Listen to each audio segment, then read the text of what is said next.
is the Onco'Zine Brief with Peter Hofland.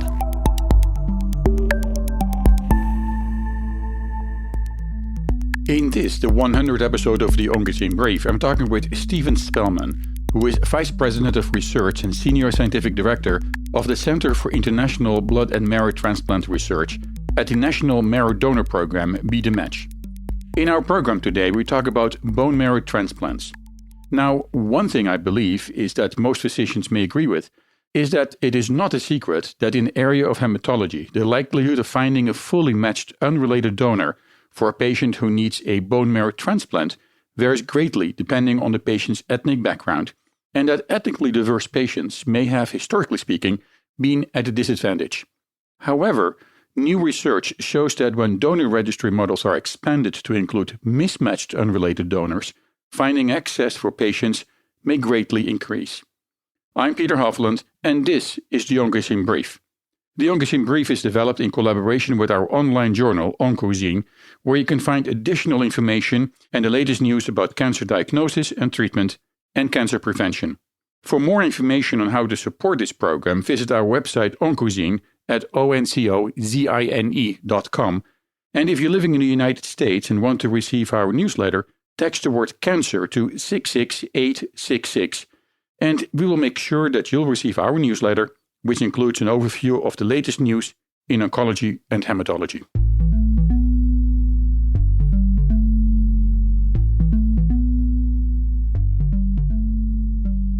This is the Onco'Zine Brief. For the latest news about cancer and cancer treatment, visit our online journal, Onco'Zine, at www.onco'zine.com. In the studio with me is Stephen Spellman, Vice President of Research and Senior Scientific Director of the Center for International Blood and Marrow Transplant Research at the National Marrow Donor Program, Mismatched.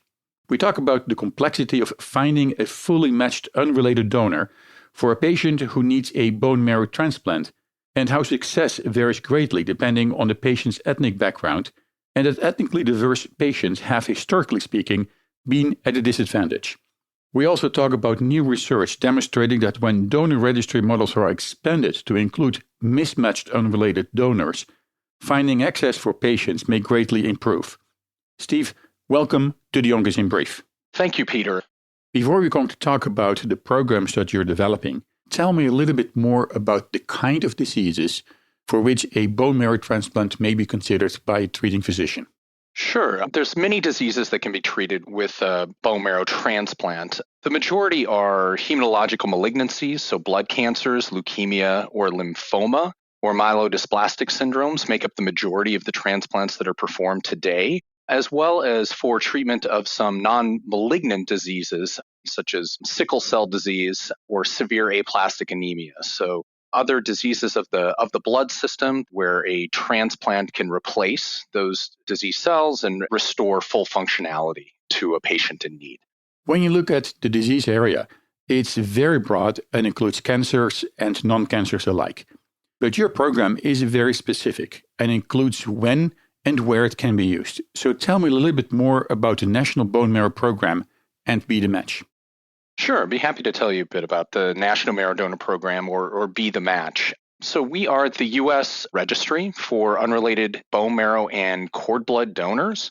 We maintain a registry with access of up to 23 million donors up front on the registry, as well as access to upwards of 40 million donors worldwide. We have an active donor recruitment program where we're adding new donors to the registry to increase the diversity of donor HLA types, which is what we match for donors and patients that are proceeding to transplant, as well as adding cord blood transplant. We also work with a large network of transplant centers to facilitate the search process and donor selection. And once those donors are selected, we have a program or a group of case managers that help manage all of the logistics, as well as donor center managers that are managing the health assessments and the potential donors that are being selected as a potential match for a patient, and also help facilitate the collection of those cells and courier them to the transplant center at the time of need. That's a kind of a high-level overview of kind of the program in general. We also have a very active research program. through a collaboration with the Medical College of Wisconsin that we call the Center for International Blood and Marrow Transplant Research.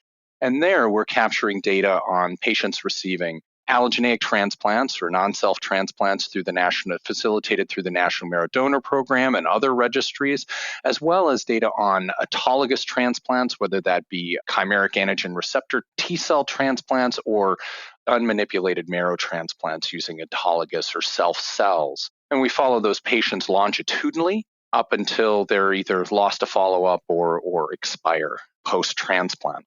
You started saying that you have a large donor program. So let's start there.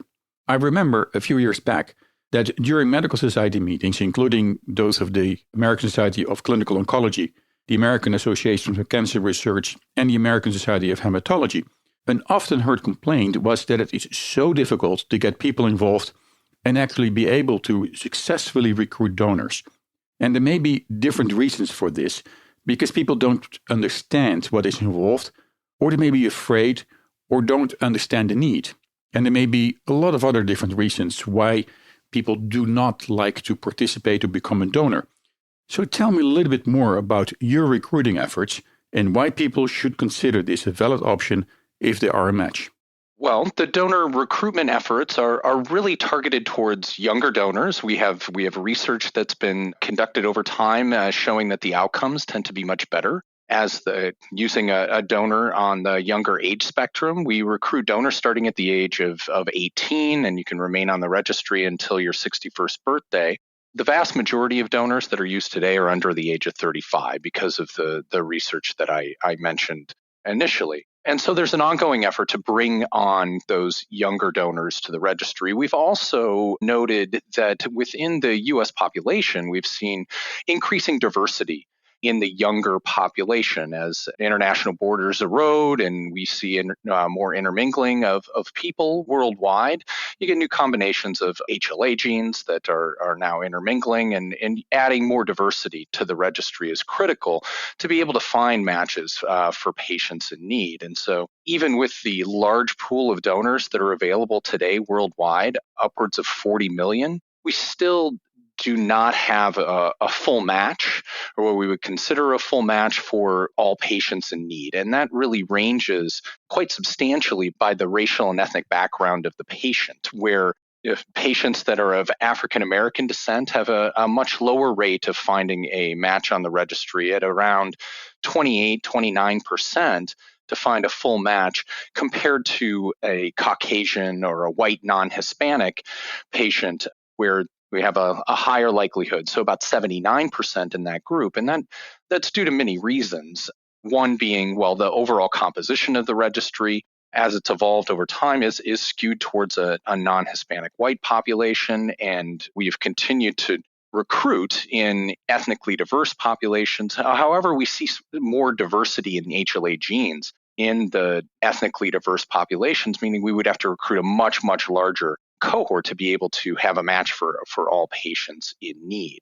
And so that's what's so exciting about some of the new strategies that I described in the Onco'Zine article that was recently published. Now, for our listeners, the article you've just mentioned was published in Onco'Zine. The article was titled, "Is Finding a Donor for All in Need of Allogeneic HCT Possible? New Modeling Says Yes." And it was published in Onco'Zine on September the 5th, 2022. Let's take a break. This is the Onco'Zine Brief. And if you're just joining us in today's episode of the Onco'Zine Brief, I'm talking with Stephen Spellman, Vice President of Research and Senior Scientific Director of the Center for International Blood and Marrow Transplant Research at the National Marrow Donor Program, Be the Match. I'm Peter Hofland, and this is the Onco'Zine Brief.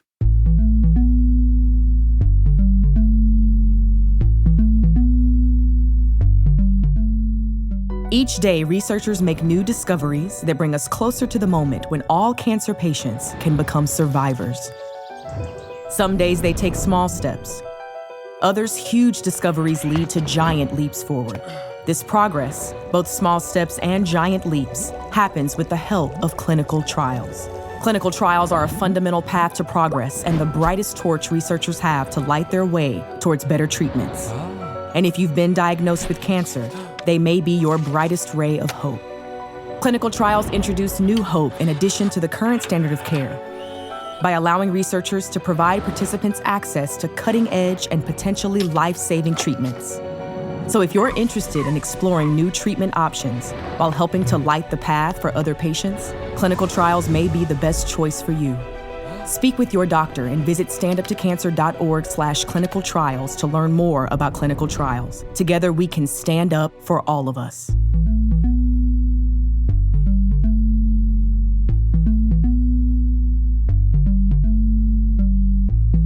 This is the Onco'Zine Brief with Peter Hofland.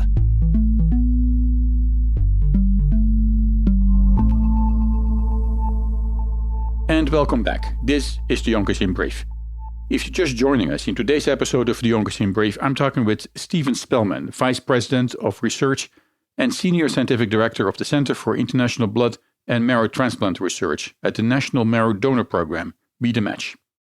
Now, your research, which you referenced in the article, suggests, if I understand this correctly, that you can minimize the risk between different populations and make bone marrow transplantations available for more people. Is that the case? Tell me a little bit more about this. That's true. So traditionally, using traditional techniques for transplant, there's a risk associated with HLA mismatching. And HLA is human leukocyte antigens. These are the genes that we match for patients that are proceeding to transplant, focused on three genes in the HLA class 1 family, so HLA A, B, C, and then at class 2, HLA DRB1. DQB1 and DPB1 is generally what we're concerned about. And the better precision that you have in that matching using traditional, what we call calcineurin inhibitor-based graft versus host disease prevention strategies, shows that the best outcomes with an 8 of 8 match or a 10 of 10 match, 8 of 8 match meaning match at HLA ABC DRB1, a 10 of 10 match being a match at HLA ABC DRB1 and DQB1. So historical studies have shown that with each mismatch, there is approximately a 10% decrement in survival out to about 5 years. So an 8 of 8 match doing 10% better than a 7 of 8 and doing 10% better than a 6 of 8. What these new strategies, which were really pioneered in haploidentical transplants, so a haploidentical donor being a related family member that is a half match. They match for at least one chromosome carrying HLA genes between the donor and the patient, can match it at some others, but will tend to be about a half match, so a 4 of 8 or a 5 of 10, depending on the definition that you want to use. And these new strategies that mainly have employed the use of an old chemotherapy drug, cyclophosphamide, given in the early post-infusion period, so post-transplant, roughly on days 3 and 5, post-infusion of the graft, which giving this chemotherapy helps eliminate those cells that are reacting to the mismatched HLA in a way. The HLA is seen on almost every nucleated cell in the body. So you infuse cells that recognize that mismatch that will expand very rapidly. Post-infusion, cyclophosphamide will eliminate some of those cells as well as inducing what we believe is induce tolerance through shifting to a more Treg profile on those T cells that are alloreactive. Now, that has worked quite well in this heavily mismatched, related haploidentical population. And now there have been several trials that have begun to employ this in the unrelated donor setting. One that was sponsored through the National Marrow Donor Program that was published in the Journal of Clinical Oncology in 2021 that we called the 15 MMUD study. 15 was started in 2015. MMUD is mismatched unrelated donor. And there we saw very good outcomes in patients that received heavily mismatched transplants. So about 60% of the population received a 7 of 8 match. About 40% received more than one mismatch, so a 6 of 8 or less, all the way down to a 4 of 8. And we saw no difference between the 7 of 8 and less than 7 of 8 matched groups in that cohort. So really suggesting that even in a multiply mismatched setting that you can have quite good outcomes. In both the mismatched unrelated donor setting as well as in the haplo setting, have seen good comparisons between well-matched donors, so that being either a matched sibling donor, fully matched sibling donor, or a matched unrelated donor, and those mismatched donors that are receiving the post-transplant cyclophosphamide-based GVHD prophylaxis strategy. So suggesting that this can help eliminate that additional risk of mismatching in allogeneic transplantation, or at least minimize that risk.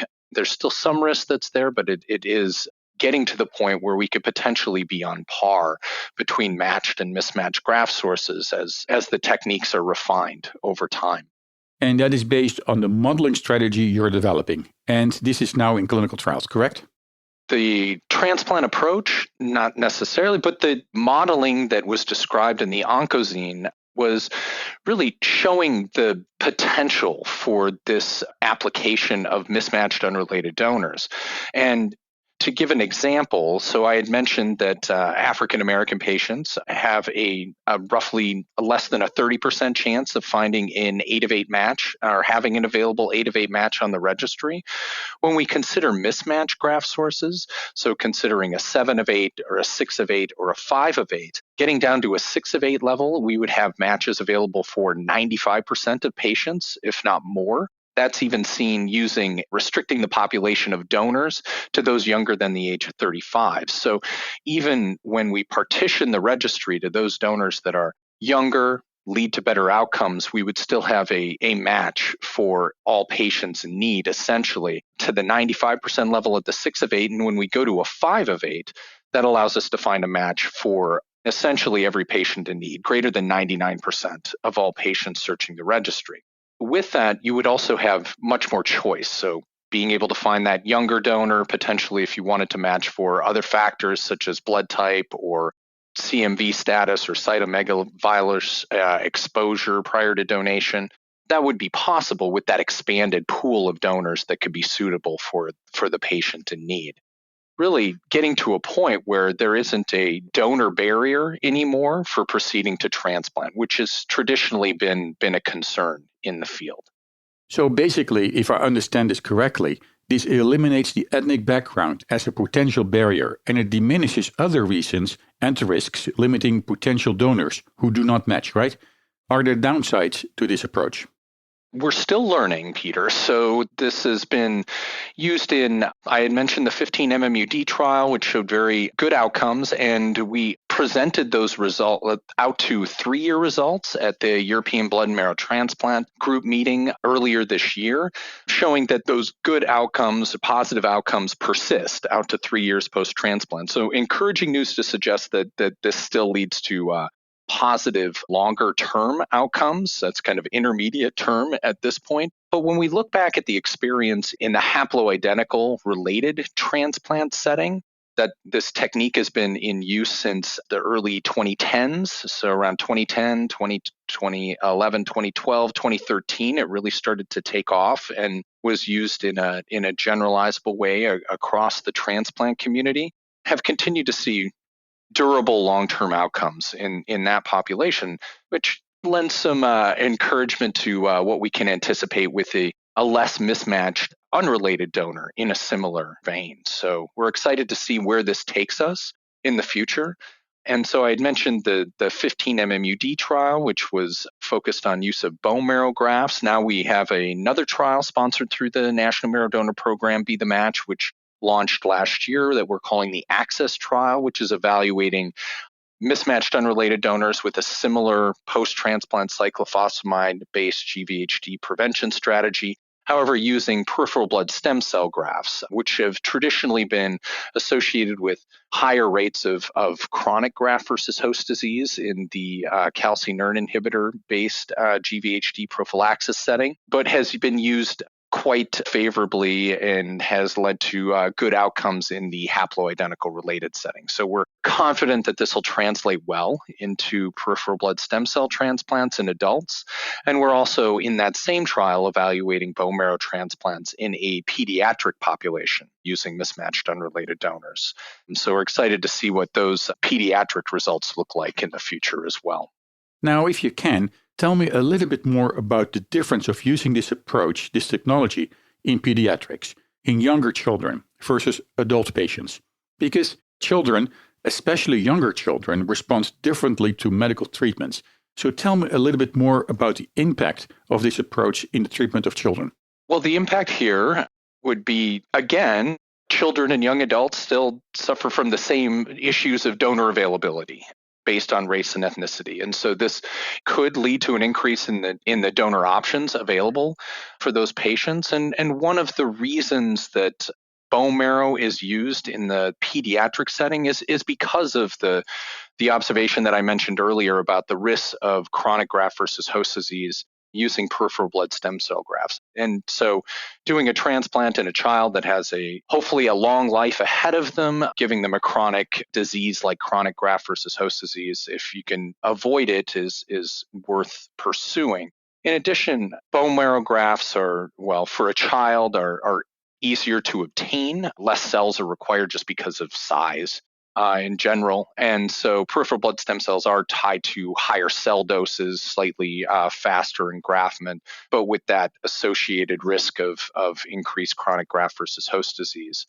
However, what we don't know at this point is whether the post-transplant cyclophosphamide-based GVHD prophylaxis approach could mitigate not just the risk of the HLA mismatch, but also the graft characteristic risk that's associated with a peripheral blood stem cell infusion. So that long-term outcomes will be interesting to follow in that cohort going forward through access to see if that changes or abrogates that additional chronic GVHD risk that's been seen traditionally with use of peripheral blood stem cells.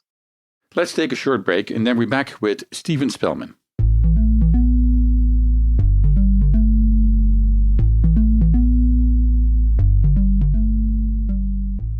The world needs more heroes, more action-oriented do-gooders, more here's how I can help right-hand men and women. The world of sarcoma is no different. And if you're thinking, what is sarcoma?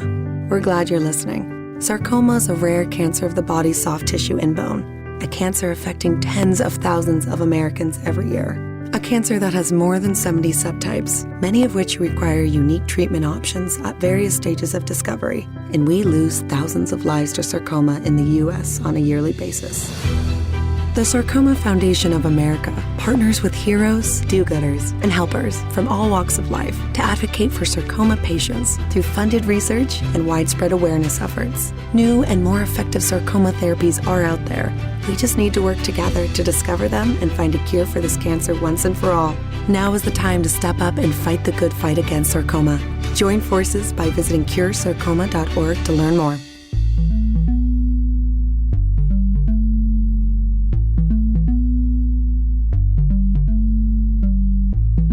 This is the Onco'Zine Brief with Peter Hofland.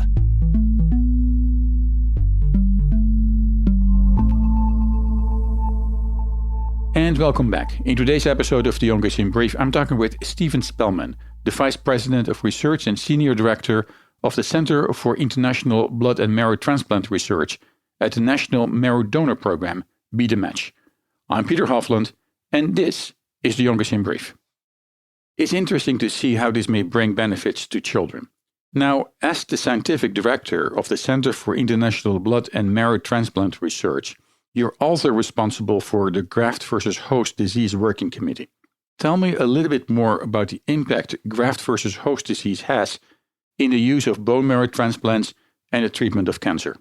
Just to define graft versus host disease, so this is a post-transplant complication common to allogeneic transplant that is caused by the procedure. So this is the new cells that are growing in the host. If there's some mismatch to major histocompatibility antigens like HLA or minor histocompatibility antigens can lead to recognition of the host tissues by the new graft as foreign and can cause complications that will typically manifest in the skin or the gut, the eyes, and other tissues that can lead to high rates of mortality and morbidity.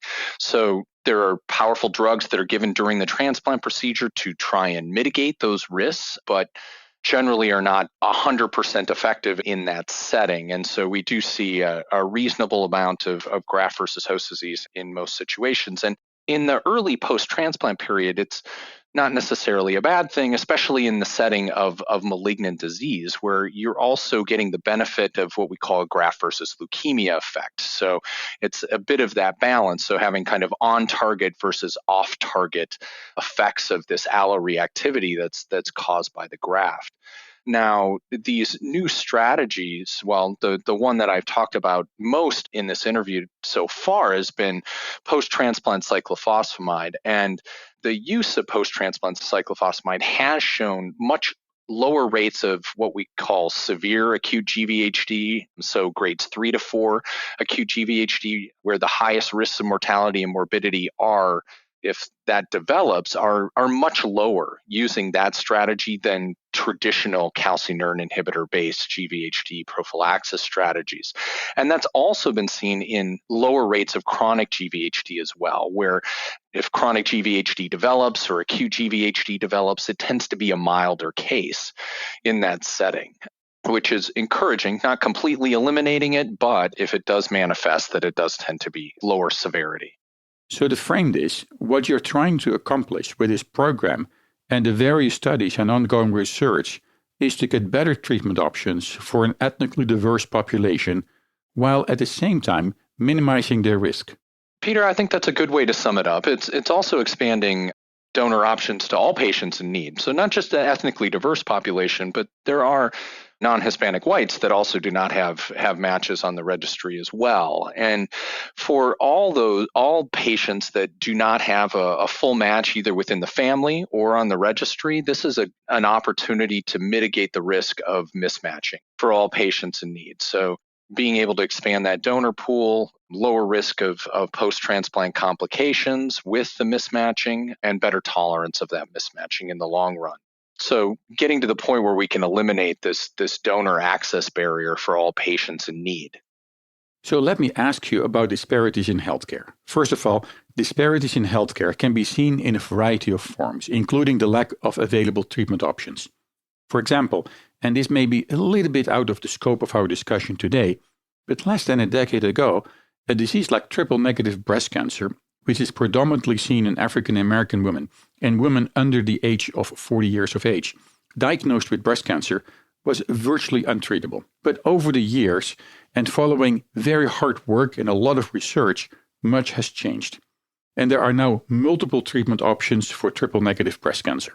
Going back to your area of expertise, and if we look at the work of the American Society of Clinical Oncology, the American Association for Cancer Research, and the American Society of Hematology, as well as many other organizations, we see that there are a lot of different and ongoing projects designed to eliminate disparities in healthcare, especially in oncology and hematology. How does what you're doing help in eliminating disparities? Well, the approach that we've discussed today helps eliminate that donor barrier, which is critical. There are other factors that influence outcome post-transplant as well. And so there's been some interesting research by us and others in recent years, kind of highlighting the access to transplant and showing improvements over time, whether that's tied to the Affordable Care Act and better access to insurance, but leading to higher rates or rates nearly on par for various diseases based on race and ethnicity. Now, their issue has not been solved by any means. There are certain diseases that are more prevalent in ethnically diverse populations, and we don't see a higher rate of transplant in those populations, suggesting that not all patients that could benefit from the procedure are able to access that. But the National Marrow Donor Program is pursuing that in several different ways. We have an active patient services program that offers grants to help break down some of those financial barriers to transplant, whether that's access to transportation or support in general for caregivers during the transplant procedure. And that's great. That'll help get people through the process. But what we also want to get to is a point where we have less of a need for supportive care post-transplant as well. And so getting to the point where we have less toxic therapies, less of a need for duration of immunosuppression post-transplant, all can lead to better overall outcomes when you don't have to have intensive follow-up for patients post-transplant as well, which can can increase the risk for those that have less access to resources to be able to continue their follow-up as well. And so ways that we can mitigate those risks are important to understand too. Another area is really looking at our clinical trials programs and the type of enrollment and accrual. We want representation from ethnically diverse populations as well as white, because you need to be able to understand the differences in outcomes across all racial and ethnic groups, and having appropriate representation on trials is critical to be able to do that. So putting tools in place to be able to ensure that you are enrolling in a reasonable accrual levels across each of those populations, and make sure that the population is representative of the whole that could benefit from the therapy, to be able to see if there are any differences between those groups and modify approaches appropriately. Right. Now that brings me to the next question. When you look at clinical research and the recruitment of patients to participate in a clinical trial, there are many barriers to reach physicians and barriers in communicating with patients. And it may be even more complicated and difficult, as you've mentioned, to recruit patients from diverse ethnic populations. So what are you doing to solve this problem? What are you doing to eliminate these barriers and encourage patients to participate in an actual study? Are you directly working with physicians, patients, patient advocates, and patient organizations? That's a good question. Well, we do work closely with patient organizations and patient advocacy groups to educate on transplant procedures, access to care, providing various services to help facilitate patients or help facilitate the process for patients that are proceeding to transplant and maybe need some additional assistance. Also ensuring that we are translating our consent forms across various languages to eliminate a language barrier. Anything that we can do to decrease that barrier and provide more resources to patients in need. We also have a clinical trials navigator team based at the National Marrow Donor Program, Be the Match, in our patient services area that can help patients navigate the process in considering transplant or cellular therapy trials, and help them understand what maybe they qualify for, and provide them the tools that they need to contact the institutions that are sponsoring those trials and seek the information that they need to potentially be able to participate. So helping bring down that education barrier as well by providing one-on-one resources for patients to be able to address their questions that maybe they wouldn't be as comfortable bringing to their primary healthcare provider. So we have qualified social workers that are involved in doing that work and helping those patients along the way. And I assume that you also educate physicians in helping them to help you in the recruitment efforts by encouraging them to enroll patients in a clinical trial if they deem that this is necessary or maybe beneficial, right? Yes, that's true. And the types of trials that we're doing as well. So I mentioned the 15 MMUD trial and the ACCESS trial, where those are targeted towards these populations that have a lower likelihood of having a full match on the registry. We do see higher ethnically diverse representation in those trials than we do in kind of a traditional treatment trial, where nearly 50% of the population that was included in the 15 MMUD trial looking at post-transplant SCI and bone marrow grafts. So highly ethnically diverse population there. And now our ACCESS trial, which is midway through accrual in the adult population, we are seeing about that 50% ethnically diverse accrual as well, which is much higher than we see in some traditional transplant trials to date, where it could range between 10 to 15% ethnically diverse. So quite an improvement, but then again, it's partly tied to the treatment strategy and the patient population that will benefit from that in the end.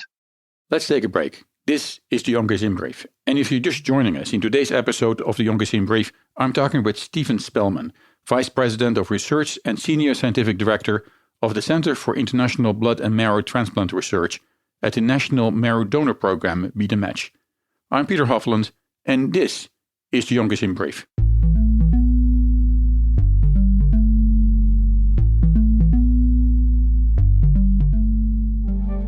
You took the first step and quit smoking, but even former smokers may still be at risk for lung cancer. That's why SaveByTheScan.org wants you to know about a new low-dose CT scan that can detect lung cancer early. It takes only 60 seconds and could save your life. You took the first step, now take the next. Visit SaveByTheScan.org for a simple quiz to see if you're eligible and talk to your doctor about screening. SaveByTheScan.org is brought to you by the American Lung Association's Lung Force Initiative and the Ad Council.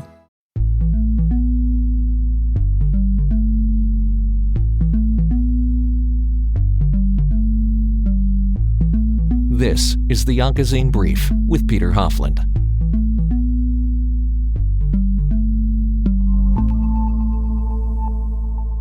And welcome back. In today's episode of the Onco'Zine Brief, I'm talking with Stephen Spellman, the Vice President of Research and Senior Director of the Center for International Blood and Marrow Transplant Research at the National Marrow Donor Program, Be the Match. I'm Peter Hofland, and this is the Onco'Zine Brief.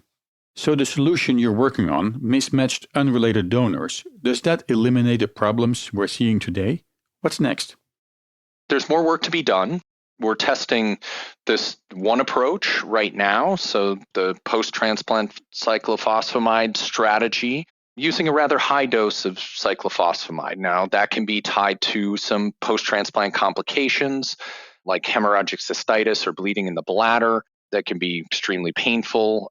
For our follow-on studies, really starting to think about decreasing the toxicity.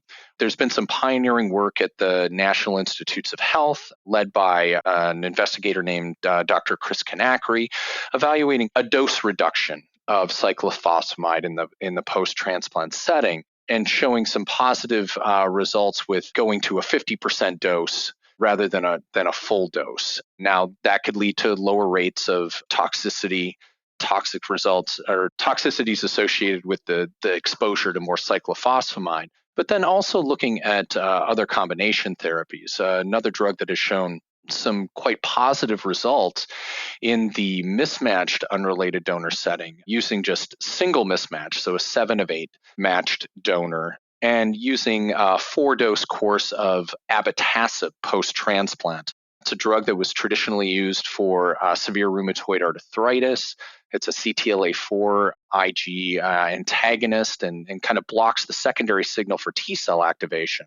In a trial that was led by Dr. Leslie Keene at Children's Hospital in Boston, showed that where patients receiving a traditional calcineurin inhibitor-based GVHD prophylaxis strategy with an additional 4-dose course of abatacept had extremely low rates of acute GVHD and very good outcomes in comparison to a fully matched donor receiving, actually had lower rates of GVHD than a fully matched donor receiving traditional calcineurin inhibitor-based GVHD prophylaxis and a placebo. More encouraging results to suggest that there's other ways to mitigate that HLA mismatch risk, and could that be more effective in combination with post-transplant cyclophosphamide or potentially other strategies to go with a calcineurin inhibitor-free type of a transplant approach that has been explored by others in smaller single-center clinical trials. So lots of different options on the table and more that need to be explored to determine what's the optimal way of refining the transplant procedure to minimize the toxicity risk, but without having a consequent increased risk of relapse disease post-transplant as well. And so finding that right balance to lead to good outcomes for all patients that are proceeding to transplant. And with this, we are at the end of our program. Steve, thank you so much for your time today. I'm looking forward to future updates and positive study results. My pleasure, Peter.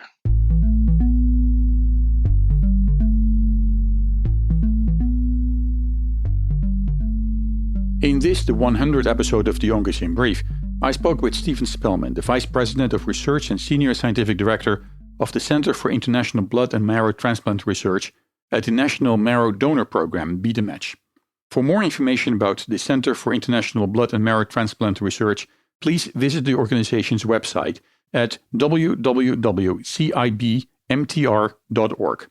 More information can also be found in the article published in Onco'Zine. This article, with the title, Is Finding a Doctor for All in Need of Allogeneic HCT Possible? New Modeling Says Yes. This article was published in our online journal Onco'Zine on September the 5th, 2022. For us here at the Onco'Zine Brief, we want to thank you, our listeners, sponsors and advertisers, for your ongoing support. Your support makes it possible that you can hear this program via PRX, Public Radio Exchange, and in the United Kingdom and mainland Europe via UK Health Radio. And you can also download our program via podcast and streaming media, including iTunes, Spotify, Audible, Stitcher, SoundCloud, and nearly anywhere you can find a good podcast. For more information about supporting the Onco'Zine Brief, visit our website at Onco'Zine, that is ONCOZINE.com. If you're living in the United States and want to receive our newsletter, text the word cancer to 66866. That is 66866. And we will make sure that you'll receive our newsletter, which includes an overview of the latest news in oncology and hematology. Thank you all, and thank you for listening. And join us again for our next episode. I'm Peter Hofland, and this is the Onco'Zine Brief.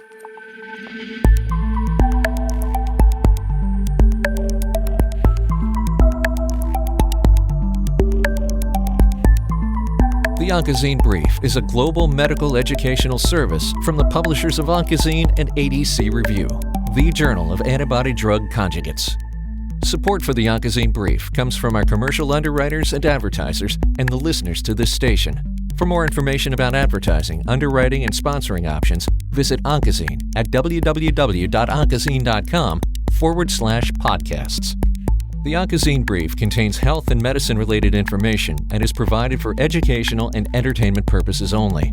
The content in this program is not intended as a substitute for professional medical or health advice and does not replace your doctor's advice and guidance. Your doctor is the best person to answer questions about your personal health. If you hear something in this program that doesn't agree with what your doctor has told you, ask him or her about it.